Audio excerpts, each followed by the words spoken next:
이 아침에도 주님의 전에 나아오신 성도님들을 주님의 이름으로 환영하고 축복합니다. 기도하겠습니다.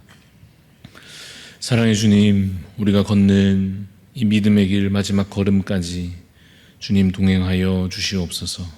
땅에 속한 재물과 명예를 탐하기보다 영원한 주의 나라와 그 뜻을 구하며 살길 원하오니 주님, 우리에게 믿음을 더하여 주옵소서.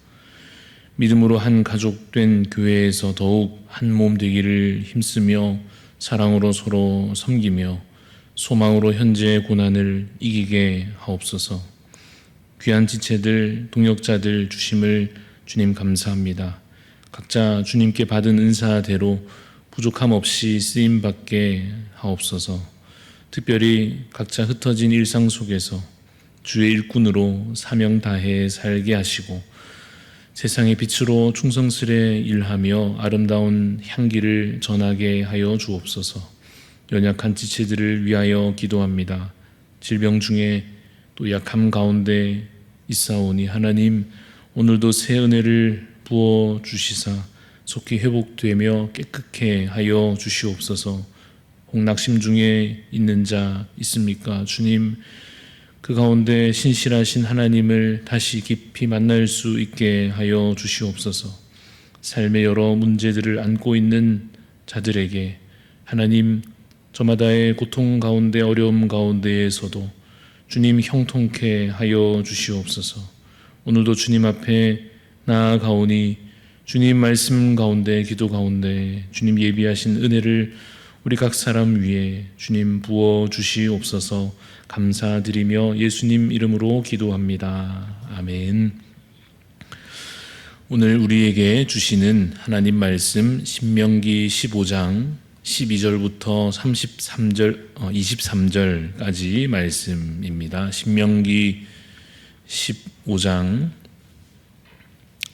12절부터 23절까지 말씀입니다.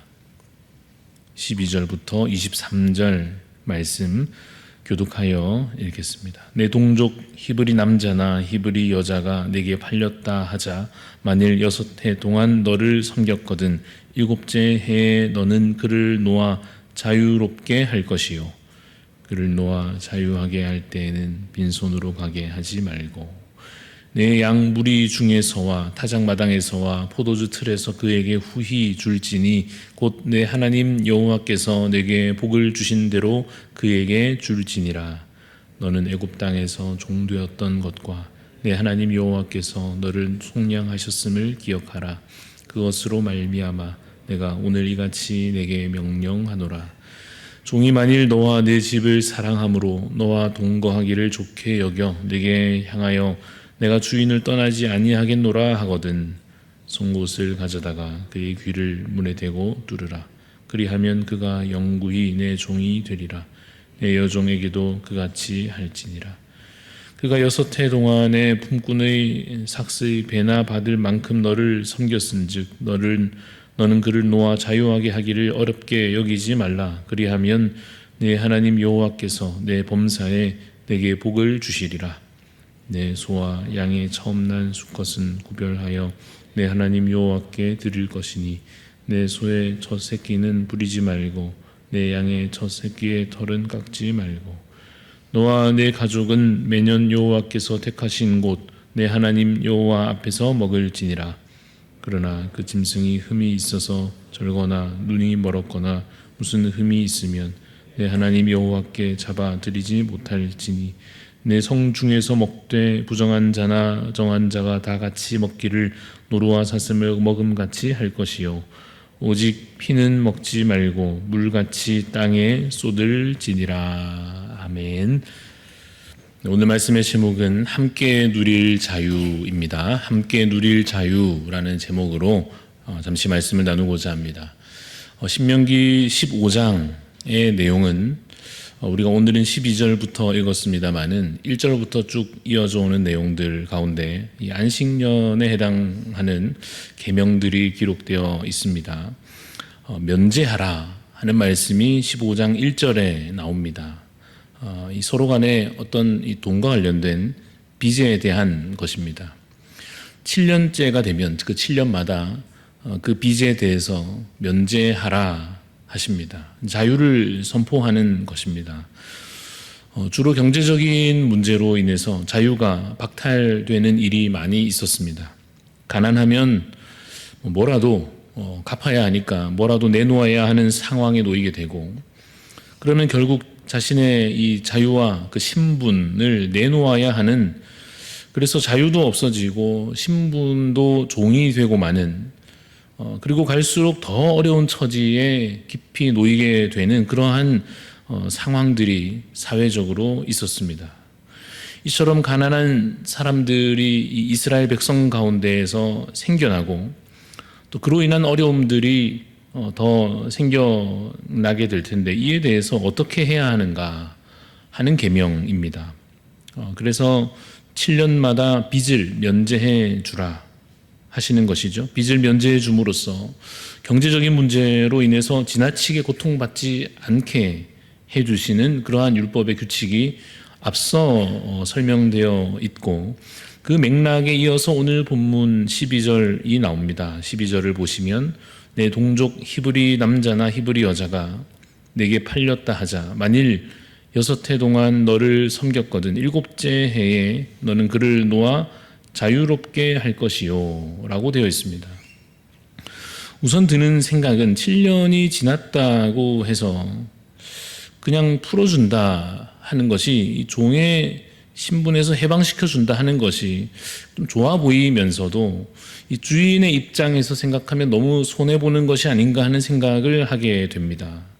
심지어 그냥 놓아주는 것이 아니라 13절, 14절을 보시면 그를 놓아 자유하게 할 때 빈손으로 가게 하지 말고 내 양 무리 중에서 또 타작 마당에서 포도주 틀에서 그에게 후히 줄지니 곧 내 하나님 여호와께서 내게 복을 주신 대로 그에게 줄지니라 라고 말씀하고 있습니다.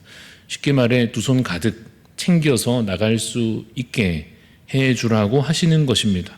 생각을 해보자면 이 7년째 해가 올 때마다 주인들은 자신이 가진 소유를 포기하는 셈입니다. 빚도 면제해줘야 되고 종도 풀어줘야 하고, 심지어 나가는 종에게 양이든지 포도주든지 두둑하게 챙겨주어야 한다는 것입니다. 그래서 이 제도, 이 율법의 규칙은 어쩌면 현재 우리의 관점에서 보자면 누군가 크게 손해볼 것 같은 느낌이 듭니다. 게다가 이 율법은 악용될 우려도 있어 보입니다. 이 7년째 해가 다가오면 일부러 돈을 빌린다든지 하는 식으로 이 면제와 자유에 대해서 자기가 좋은 쪽으로 이기적인 선택을 하는 경우도 있을 것 같아 보입니다. 그런데 사실은 어떤 규칙이든지 마찬가지입니다. 욕심의 관점으로 보자면 손해볼 것 같이 느껴질 것이고, 게으름의 관점으로 이 율법의 규칙을 대하면 귀찮게 느껴질 수밖에 없고, 교만의 관점으로 보자면 왠지 자존심 상하게 될 것이고, 불신의 관점으로 보면 다 의심스럽고 뭐든지 다 그런 셈입니다. 그래서 우리는 다시 겸손하게 하나님께서 왜 이러한 율법을 주셨는가 순종의 자세로 들여다보아야 할 것입니다. 사실 오늘 본문에 그에 대한 해답이 있습니다. 15절 말씀 보시면 15절에 너는 애굽 땅에서 종되었던 것과 내 하나님 여호와께서 너를 속량하셨음을 기억하라. 그것으로 말미암아 내가 오늘 이같이 내게 명령하노라 라고 말씀하십니다. 욕심이 많은 사람의 마음이란 것이 그렇습니다. 내가 애굽 땅에서 해방되어서 나올 때는 그 자유가 너무나도 기쁘고 감사한 일인데, 주인이 되어 보니까 좀 유리한 입장이 되고 보니까 내 집에 속한 종을 풀어주는 것은 좀 아깝다, 심지어는 좀 부당하다고까지 느껴진다는 것입니다. 그러나 그렇게 마음 먹지 말라고 하시는 오늘의 말씀입니다. 이미 하나님께서 이스라엘 전체에게 어떻게 해 주셨습니까? 값없이 자유를 그 민족에게 허락하여 주셨습니다. 그들이 고통 중에 있을 때 하나님께서 그들에게 긍휼을 베풀어 주셨습니다. 그들이 스스로 무언가 자격을 갖추어서가 아니라 조상들에게 주셨던 그 놀라운 약속을 근거로 약속의 땅을 이제 눈앞에 예비해 두시기까지 하나님께서 그들에게 은혜를 베풀어 주고 계십니다. 그러니 어떻습니까? 그 은혜를 입은 이스라엘 백성들은 동족 간에 누군가가 부유해지고 혹은 가난해지고 누군가는 힘을 가지고 혹은 누군가는 그 신분을 잃어버리고 그러한 힘과 이 부의 불균형이 크게 생겨날 때 어떻게 해야 합니까? 계속 자신의 이익을 따지고 있을 것이 아니라 자신이 이미 값없이 은혜 받은 자임을 하나님께로부터 그 놀라운 은혜를 입은 자임을 기억하고 형제를 위하여 받은 대로 그 긍휼을 베풀어야 한다 하는 말씀입니다. 마태복음 18장에 그러한 비유가 나옵니다. 그 왕에게 10,000달란트 빚진 자가 탕감을 받았는데 자유를 얻게 되었는데 자기에게 100데나리온, 여러분 10,000달란트라고 하는 건 말도 안 되게 큰 금액입니다. 그에 비하면 100데나리온이라 그러면 정말 아무것도 아닌 것이죠. 그런데 그 금액 빚진 자기 동료에 대해서 빚 갚으라고 막 윽박지르고 잡아 가두어 버리고 그렇게 하니 어떻게 됩니까? 그 상황을 다시 들은 왕이 다시 그 사람을 불러다가 크게 꾸짖고는 오히려 그를 옥에 가두어 버리더라 하는 이야기입니다. 여러분, 근데 방금 소개한 이 마태복음의 비유에서 그 왕이 이런 이야기를 합니다. 내가 너를 불쌍히 여김과 같이 너도 내 동료를 불쌍히 여김이 마땅하지 아니하냐 하십니다.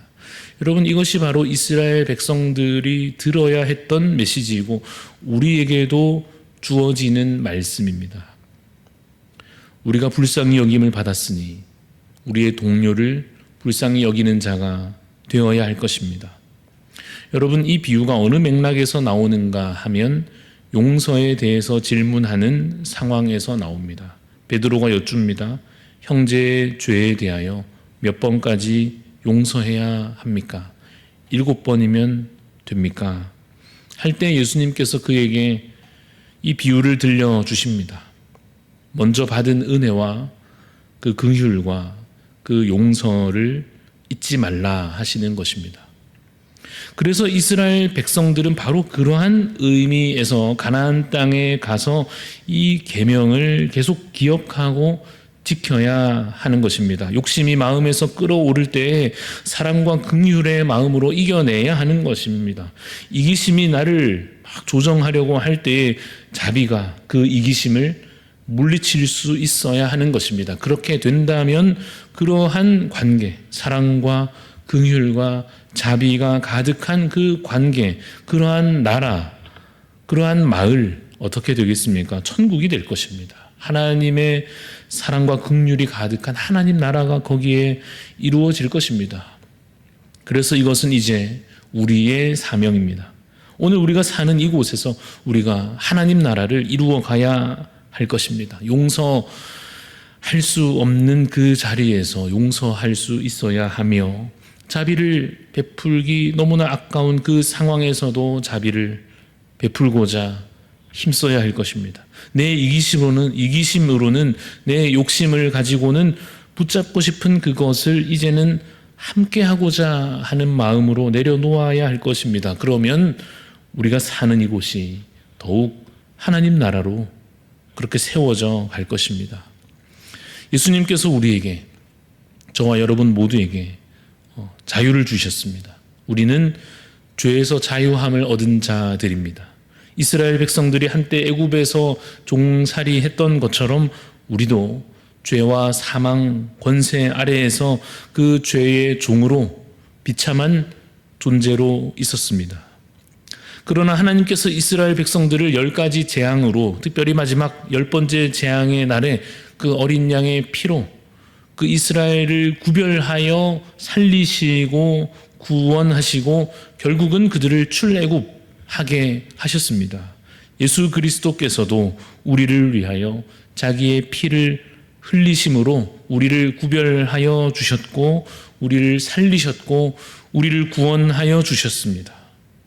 우리는 10,000달란트 탕감받은 종과 같이 감당할 수 없는 빚을 면제받은 자들입니다. 만약 우리가 형제를 혹은 우리의 동료와 지체를 용서하지 못하고 압제하거나 괴롭게 하거나 힘으로 누르려고 하거나 그저 나 유리한 쪽으로 상황을 몰고 가고자 한다면 우리 또한 다시 하나님의 진노 앞에 서게 될 것입니다. 그러나 내가 받은 은혜를 기억하고 나도 사랑과 긍휼을 베풀면 복을 누리게 될 것입니다. 오늘 18절 말씀, 신명기 15장 18절 말씀에 이렇게 말씀하고 계십니다. 그가 6해 동안에 품꾼의 삭스의 배나 받을 만큼 너를 섬겼은즉 너는 그를 놓아 자유하게 하기를 어렵게 하지 말라, 어렵게 여기지 말라 하시면서 그 다음에 그리하면 내 하나님 여호와께서 내 범사에 내게 복을 주시리라 하십니다. 손해보는 일은 없는 셈입니다. 하나님께서 다 채우시고 갚아주실 것입니다. 기쁨으로 선을 행하는 성도님들 다 되시기를 간절히 바랍니다. 이러한 자유와 화평과 회복이 여러분 언제 완성되겠습니까? 마지막 날에는 진정으로 완전하게 이루어질 것입니다. 지금은 여전히 누군가는 가난하고 지금은 누군가 병들고 누군가는 자유를 잃고 누군가는 고통 중에 있지만 주님 다시 오실 그 날에는 모두가 주 안에서 풍요롭고 모두가 강건하며 모두가 참 자유를 누리며 모두가 모든 고통 가운데에서 해방될 줄로 믿습니다.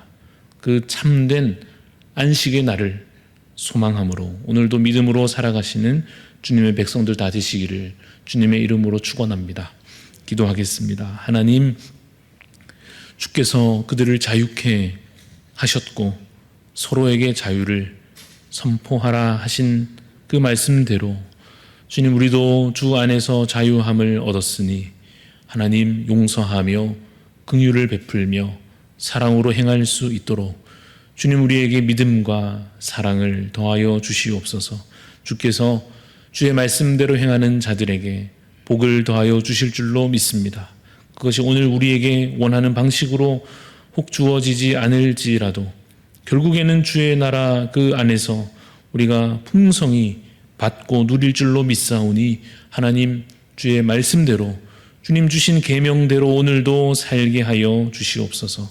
주님, 그래서 우리가 가진 것을 가지고 다른 사람을 주님 밟아 누르는 자가 아니라 내게 주신 것으로 누군가를 일으켜 세우며 살려내며 그를 주께로 더 인도하여 낼 수 있는 힘과 용기와 사랑을 주님 우리에게 더하여 주시옵소서. 오늘도 우리가 살아가는 모든 삶의 자리에 하나님 이 세상 나라를 그저 만들어가는 자가 되지 않게 하시고 천국을 이루어가는 하나님의 일꾼들로 저희들 오늘 귀히 쓰임받는 삶 되게 하여 주시옵소서. 감사를 드리며 예수님 이름으로 기도합니다. 아멘. 하늘에 계신 우리 아버지여, 이름이 거룩히 여김을 받으시오며 나라가 임하시오며 뜻이 하늘에서 이루어진 것 같이 땅에서도 이루어지이다. 오늘 우리에게 일용할 양식을 주시옵고 우리가 우리에게 죄 지은 자를 사하여 준 것 같이 우리 죄를 사하여 주시옵고 우리를 시험에 들게 하지 마시옵고 다만 악에서 구하시옵소서. 나라와 권세와 영광이 아버지께 영원히 있사옵나이다. 아멘. 오늘은 같이 우리 기도하실 때에 키르기즈스탄 땅을 위해서 장성필 선교사님을 위해 기도하기 원합니다. 무슬림들이 예수 그리스도 이름 앞에 돌아올 수 있도록 또 지역에 있는 가난한 자들을 위한 구제가 더 활발히 이루어질 수 있도록 또 디모데 훈련을 통하여 현지인 사역자들 잘 교육받고 세워질 수 있도록 우리 장성필 선교사님과 키르기즈스탄 나라를 위해서 기도해 주시고 특별히 이번 한 주간 이제 바자회를 준비하고 주말에 함께 하게 될 것인데 우리 금요일 토요일 진행될 바자회 가운데 저희들 한 마음으로 기쁨으로 잘 섬겨가며 이 일을 통하여서 하나님 영광 받으시는 한 주간 될 수 있도록 기도해 주시기를 바랍니다. 각자의 기도 제목들 가지고 또한 기도하며 나아가도록 하겠습니다.